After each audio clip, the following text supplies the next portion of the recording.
Hello everyone, my name is Blake Alexander. And my name is Chase Carter. And this is the Blake and Chase Show. How are we doing today, Chase? I'm doing good, I guess. Chase, we've hit the big one. This is crazy, this is excellent. We have our first interview. This is big, man, alright? We just got it. This guest is amazing. Wait, who is it? Is it the president? Alright, nope, he's better than the president in my honest opinion. Can we finally find out why he hasn't visited the border yet? Well, Blake has died from laughter. We will be right back. In today's episode, we're going to be delving into the remarkable life of Charles Black, a man of many talents and experiences. Notably, guess what? He was one of the 8 students personally taught by Dr. Martin Luther King at Morehouse College. Isn't that crazy? Yeah. Right, so he served as a chairman in the Atlanta student movement and later became an editor for the Atlanta Inquirer newspaper and played a pivotal role in founding the national consulting firm Frontiers Unlimited. He did this with some luminaries you might know: John Lewis, Julian Bond, Lonnie King Jr. His journey extends beyond the boardroom, as he's also a seasoned actor with credits in stage, screen, and television. Beyond his personal achievements, Charles Black is a mentor, particularly for younger generations involved in community and political activism concerning civil and human rights. His contributions were recognized with the prestigious Presidential Medal of Honor for a Lifetime of Community Service, presented by Barack Obama. Why did that sound like one of those football commercials where they do presented by Bud Light? And what's the final point to bring all of us home, Chase? And of course, he holds a special place in our lives because he's our uncle. The most important point of all for this interview. Yes. We started off this conversation with him by going about his early life, right? This started during the writer's strike when all of the stuff was going on. The actors were going on strike. It was whole bad. It was a whole big bad business. But now that's done. It's over with. You can go back to work. Now the strike is over. The writer can get back to writing bad Marvel shows. Yeah, they're going to release Echo. It's going to be a whole thing. Anyways, we sat him down. This is what he had to say about his childhood. My mother, your great-grandmother, was one of 22 children, all single births, same mother and father. And my mother was kind of in the middle of that group. My father was one of 15 children. Okay, now a number of their siblings had a lot of kids as well. There were some, especially on my mother's side, that had 10, 11, 12 kids, which means that I ended up with a lot of cousins. So you guys have like probably thousands of relatives that you don't know about and have not met and may never meet. But they grew up on the farms down in Lowndes County, Georgia, which is where Valdosta is the capital city. And in Valdosta State is down there, well-known college, a university. Their parents had been sharecroppers, but had a different kind of an outcome than a lot of sharecroppers did. They actually ended up buying the land that they farmed. And in the end, I would estimate that there were probably about 2,000 acres in the family on all sides of the family. Much of that land is still in the family. Some of it was sold. People sold it off, and some may have been lost to taxes or what have you. But there are at least hundreds of acres still in the family in Lowndes County down there. Wow, Blake, can you imagine having 20 of me running around? Honestly, no. I have to deal with you every single day. You know, you're always waking me up asking for food. I can't imagine 19 more saying, Blake, feed us. Especially when you don't know how to cook. Feed us and we will come. Make the food in the morning, we will come. Especially Chase, no. That's like the cloning films that everyone's always talking about. Like, they made a film, I think. They cloned Tyrone. Like, that was the latest cloning. Who is stuff. Tyrone? No idea. And why did they clone him? Who knows? I do know that people had more children in earlier times, especially during the farming profession, which he will get into in a little bit. Of course, I will say this. If there were 19 of you, and if I could somehow... I'm not talking about the original version, which would be you, but if I could get at least 18 or maybe half of them to join my side, I could have a whole Clone War. Man, that'd be so funny. Well, that's our verdict on that. We're gonna hit it back with Uncle Charles's early years. My parents ended up moving to Miami uh, after my brother was born, who was the oldest of the four of us. And the rest of us were born in Miami after they moved there. My uncle, my mother's brother, one of my mother's brothers, my uncle Will, who was my favorite uncle, had a grocery store down there at the time, and he went into the military, and so they bought the grocery store from him, and that's where our house was attached to the store. So we lived in the back part of the structure, and the grocery store was up front. And my parents ran this grocery store for a number of years. So that was the kind of upbringing we had. And one of the most interesting things about that experience for me was to see how generous my parents were, and that many people would come in who did not have money at the time for what they needed to buy, and they would ask that they would put it on the books. And they had this tablet that you get in primary school, those black and white speckled kind of tablet. Right. And they would put the person's name and how much they owed on the book.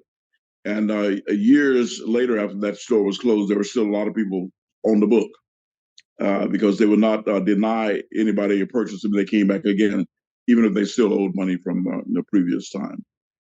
And so I saw that generosity of spirit in my parents, and have tried to emulate them to the extent that I can.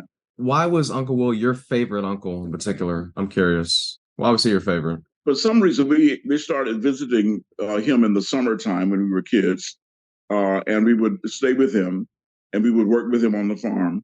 He was just a very nice, mild mannered kind of a guy, and his wife, who at that time I think was his second wife. I think he had three wives in all. I believe that was his second wife. My Aunt Maud was a fantastic cook, and on the farm everything was fresh and delicious because you got your eggs from the chickens out in the yard. The chicken that you ate was fresh, and the beef that you ate was fresh. The pork that you ate was fresh.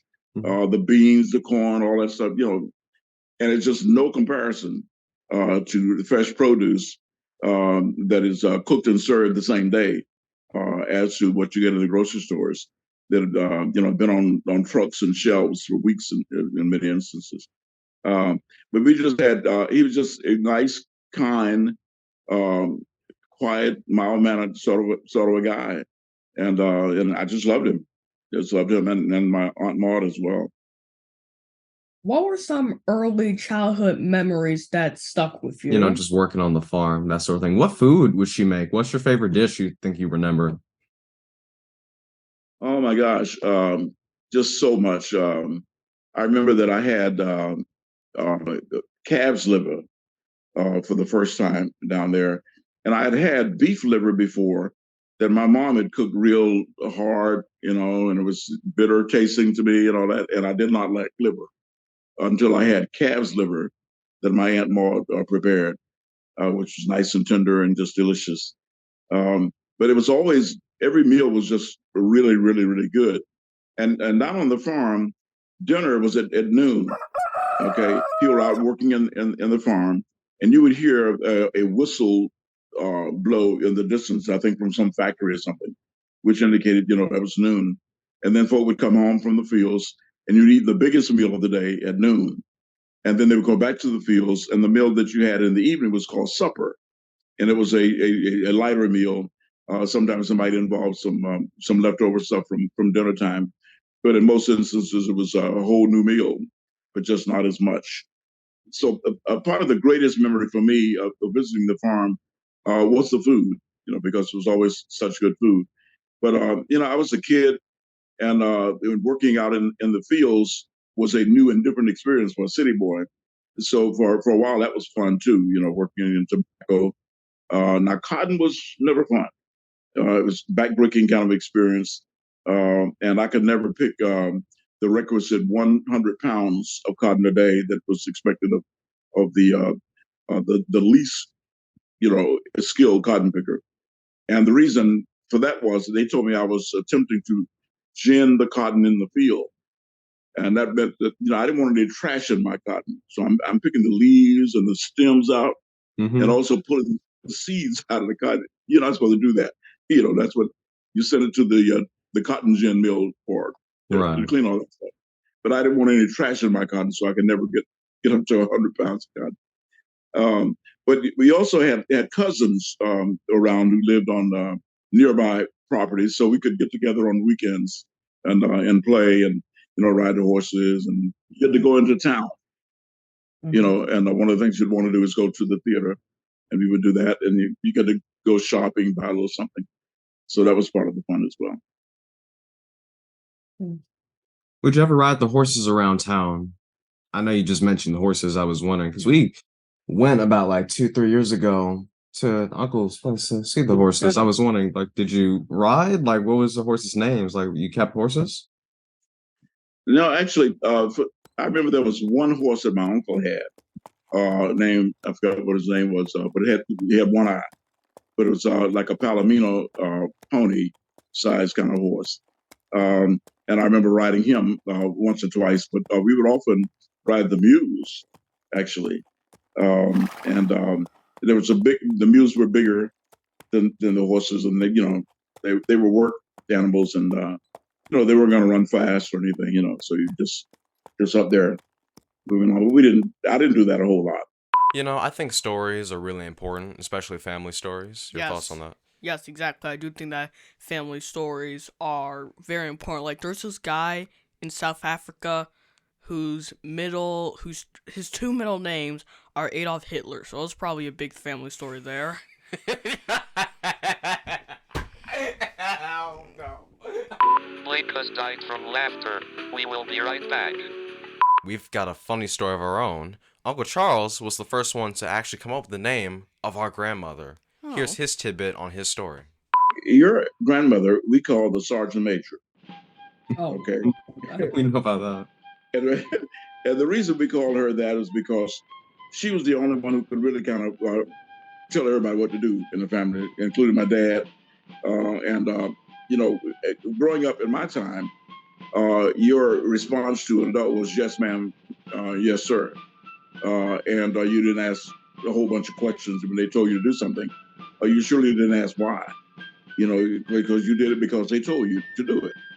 But after the three of us who were older than your mom had gone off to school and all, and she was left there alone, she kind of made herself something of the boss, and would tell my dad, "No, Daddy, you shouldn't do that, or you shouldn't eat that," and all that sort of thing. And Dad, you need to listen to Mother, do what she told you to do, that kind of thing. None of us would dare to have ever said any of that. So your mom was kind of the new sheriff in town. And while we talk about your mom, now your mom was a really smart person. I remember when she was, I think she came in second place in a statewide forensic competition, which she had to prepare and make a speech of some sort. And I think she placed second in the state or something like that. But she was always very bright, and a strong-willed. She's kind of quiet, like my mom, but she was always a strong person, and you kind of listen to Pat, just kind of the way it was. By the way, I had the privilege of naming her. I was about 6.5 or 7 years old and she was the only one born in the hospital, by the way. So we went to the hospital to see her, and I don't know where I came up with the name from, but I came up with the name of Patricia, and I'm probably the Patricia Ann, because it seemed that anybody who was named Patricia was named Patricia Ann. But they allowed me to come up with that name, and so I did, and that's what she stuck with. But another thing you need to understand about our family and our upbringing was that we were, like your family, a very intact mama, daddy, children family. We went to church all the time, and when I would say all the time, that might mean 4 times on Sunday, and Tuesday night and Thursday night. You went to Sunday school, you went to morning service, you went to evening Bible class, and you went to evening service. Okay. And then on Tuesday nights, you had Bible study. Then on Thursday night, you had song practice. And we learned to sing, because we sing a cappella. We learned to sing from shaped notes. Each note had a different shape. And we learned to sing that way. And we would sing the notes first before we would sing the words. Okay. Do, re, mi, fa, fa, fa, whatever, the word. But in any event, so we had that kind of a very strict church-going upbringing. My father and his older brother were two of the three elders, the lay leaders in the church where we attended, and so we were there. We were there all the time. But my parents had a very strong sense of right and wrong and good and bad, and they instilled that in us. And until this day, I try to honor them by trying to do good and trying to do right, at least not get caught being bad. Oh. But that's the kind of upbringing that we had. It was expected that you were gonna be good and you were gonna do the right thing, and that you're gonna do your best.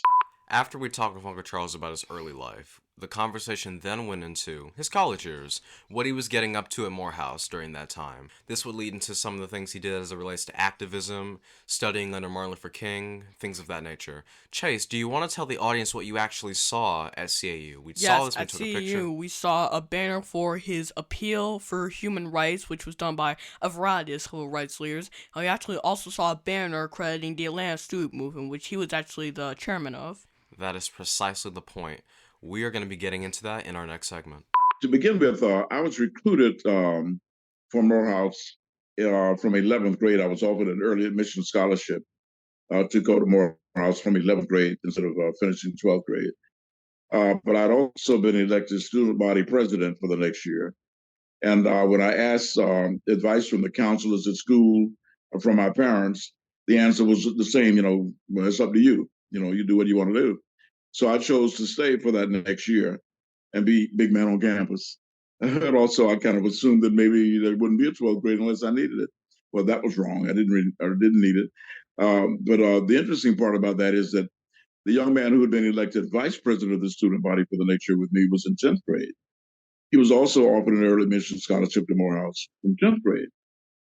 He accepted his, so he went to Morehouse in 10th grade. And so when I got to Morehouse, instead of his being a year behind me, he was a year ahead of me. And I bring him up for that reason of interest, but also he ended up being a very important person in the world. His name was Dr. Donald Hopkins. He is largely credited with the elimination of smallpox in the world and also the guinea worm. He was President Jimmy Carter said of him that he was his hero. He worked with Jimmy Carter a lot around the world and in Africa and a lot of other places, dealing with issues of poverty and healthcare and all that sort of. Quick tidbit about the guy that Uncle Charles just talked about.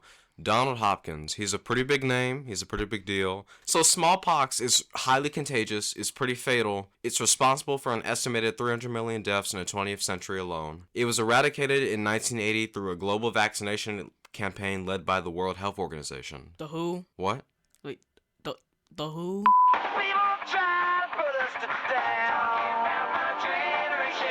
Just because we get around.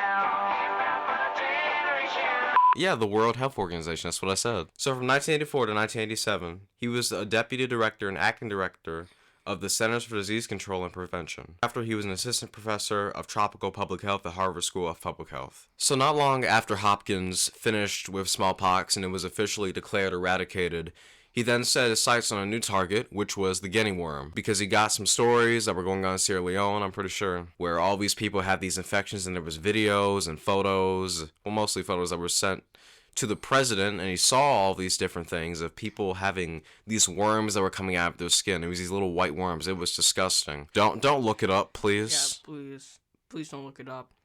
So especially what Carter does, President Carter was president at the time. He sends Hopkins out. He gives him a mission. Hey, I need you to get rid of this. You did really great with the smallpox. Let's move on to something else. Hopkins helped with defeating the guinea worm by simply spreading awareness. He had to do this in a particular way because the way the disease worked was that if you got it, you had it. You couldn't really cure it. You couldn't really have a medication for it. So So, how does this disease work? Like, is it like a virus or? well, this disease works because of unclean water, mostly. Yes, but Countries what like is that, it? But what is it? Is it like a it's virus a or? parasite. It's a literal worm. It's a little Oh, white worm. The guinea worm didn't necessarily kill people, but it was extremely painful in the abdomen area and the bones. He educated the people on how to monitor the cases and filtration systems around the that countries. that's good because there was this YouTuber guy like Mr. Beast. He actually built 100 wells in Africa. Funny thing is that the number one case of diseases spreading out of control is simply that most people don't know about it, or there's improper documentation, so people don't really know what's going on behind the scenes. Hopkins understood that, and that's the reason why he was able to take care of it like he did. Now, back to Uncle Charles's interview. So when I came to Morehouse, it was in 1958. And again, to kind of set the tone for what things were like, things were still very strictly segregated all over the South. Now in Miami, it was different than it was here, in that a lot of the white people in Miami were many of them anyhow were what they call snowbirds, who actually lived in the north but had winter homes in Miami, or had moved from the north to Miami. You also had a large Jewish community on Miami Beach, and you had the Cuban community, the Haitian community, Puerto Rican community, Bahamian community. People from a lot of different places that made it more of a cosmopolitan environment down there.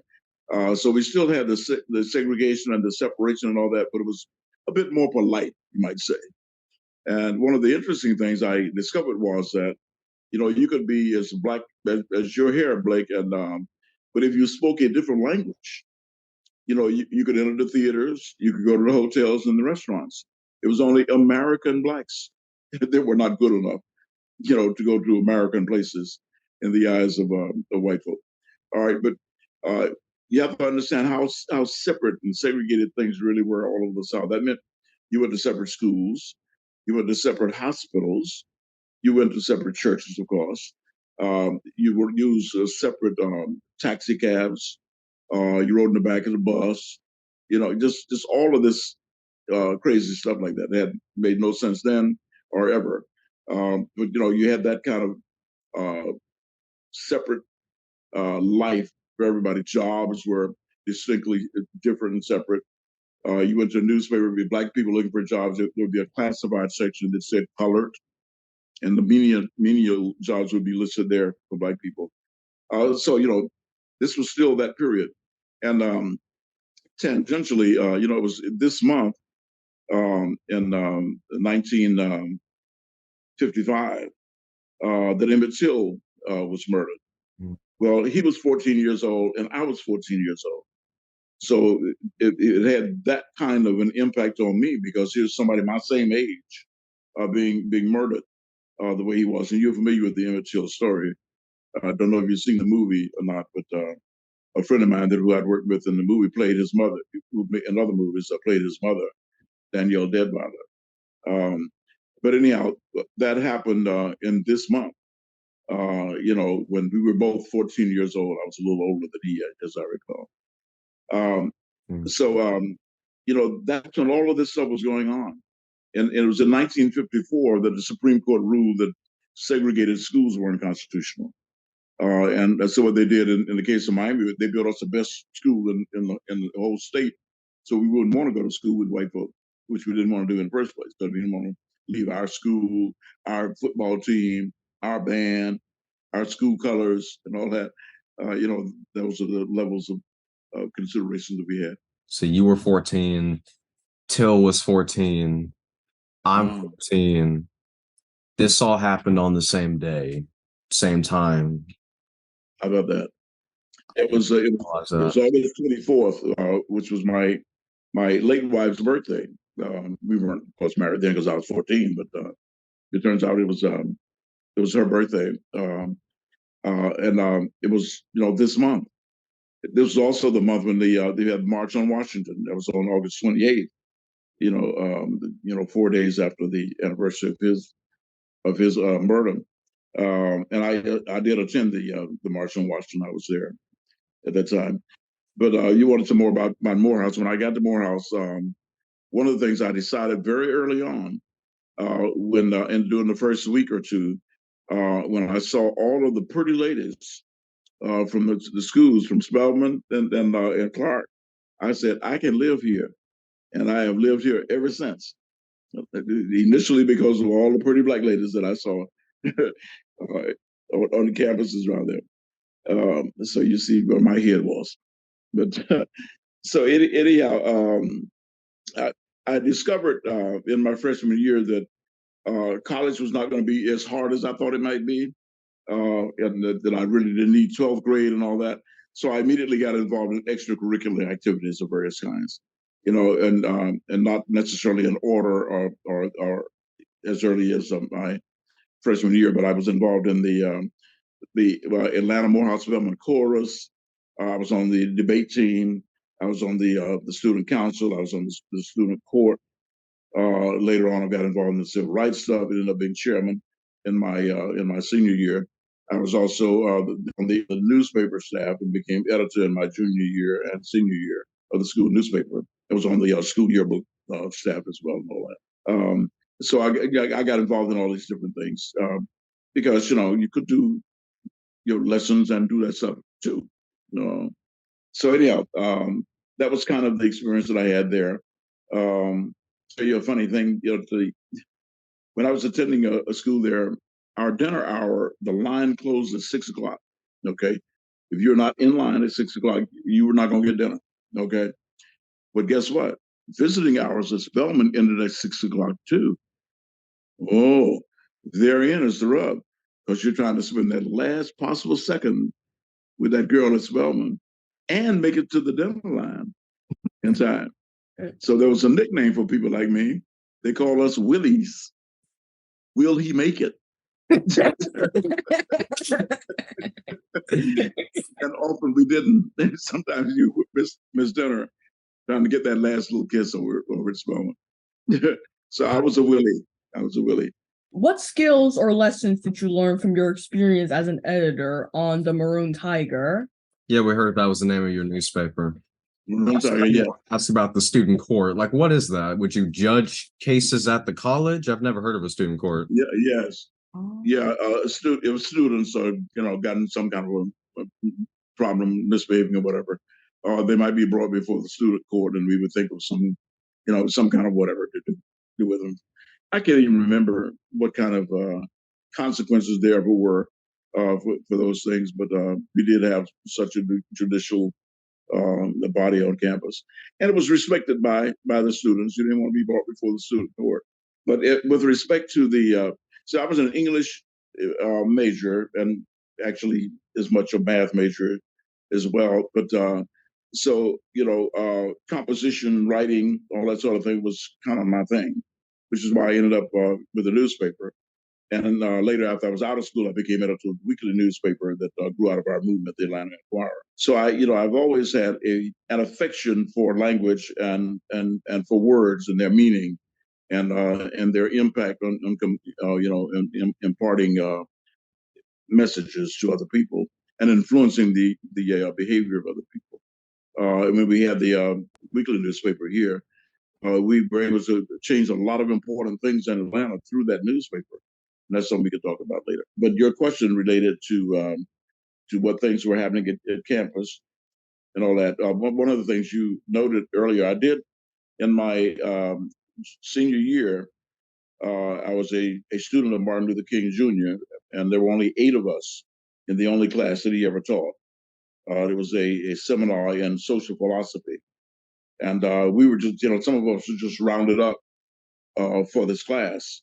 It wasn't a regularly scheduled class on the list or anything. And in my thinking, the class was probably structured as much to give him some income as for anything else, but it was also to help those of us who were directly involved in the movement get a clearer perspective of the historical significance of what we were doing in the first place. So we realized we weren't all that in a bag of chips. We didn't invent any of this stuff that people have been doing the similar kinds of things for generations, hundreds and hundreds of years in various places and various times and in different ways.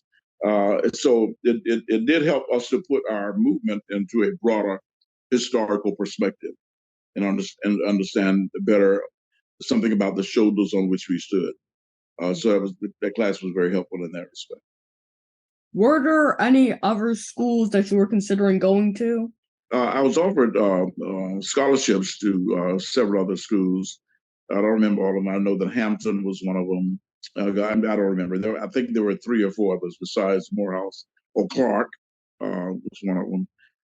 And my English teacher, my revered English teacher in high school, encouraged me to go to Harvard. She wanted me to go to Harvard, and I didn't ever really consider that seriously. But there was a black guy who was a Harvard graduate in Miami that she asked me to go and talk to.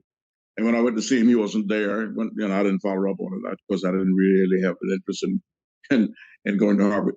But in years later, it occurred to me and said, I must have done pretty well on the SAT and ACT stuff for her to think that I would be a Harvard material. So I have no idea what my scores were, but I always did well on standardized exams.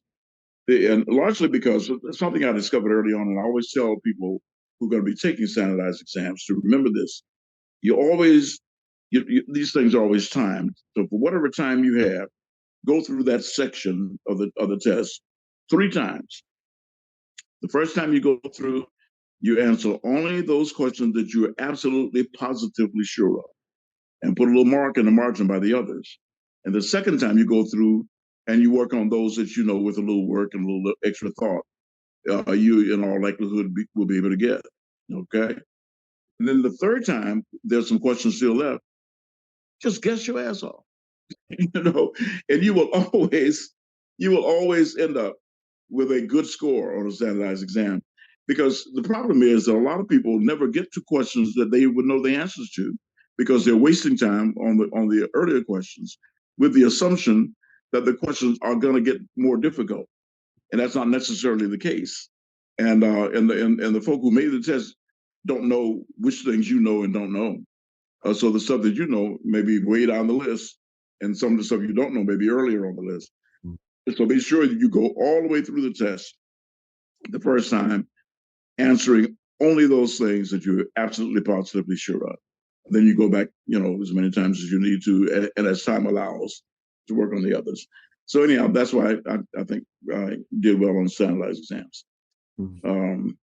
But in terms of schools, Morehouse was my only real preference. There were two teachers from my high school faculty who were Morehouse grads, and they encouraged me to go to Morehouse.